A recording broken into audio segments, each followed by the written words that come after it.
Nous a jabé kabe fi a fobero kasi donwo ma sore kasi o bekpon. Kwa ba ora santa ro mi mere ba na ko de ba kulu na se de gbetue. E do dakunde ro kuzama.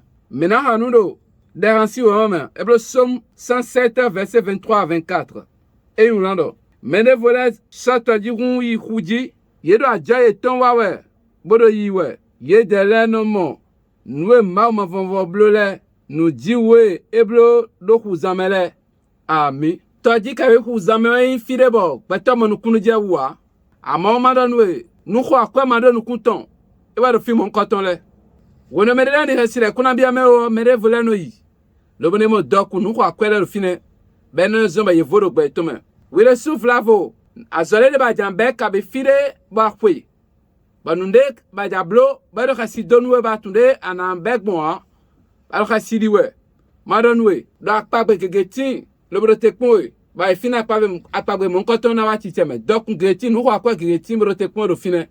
Mariesio be maudo wa ndo hawe na de alinwe na chala jiwe bekpo novi ana kruno de rasisi eme de reponsi eme bulobo na mindiri numa ben weneo ma be azeno ma yifieneo donc di noué lobo di nou aliya den mie adali mina mina chala jitie bona yi lobo na gandi na beba da be na tonde me ni modo Jesus sin koma ami akruno na me jami numa do tok betue wonwe mateyon senu miaon na me jame ma pwedo alitwe wonu ali mateyon ponu mi lobo jiro miaon de Jesus sin koma akruno debude yi nuko akwe debude yi yona debude yi dokun lobo te pomi do temon katon leben temene dora sinu mi ba yi ton gloe ka nwerundo na bebe no dora sinu mi le akruno de ekhlami nuni no mo tebo na mi akpapa no ma be ma si ko ifi mon katon de Jesus sin koma ami akruno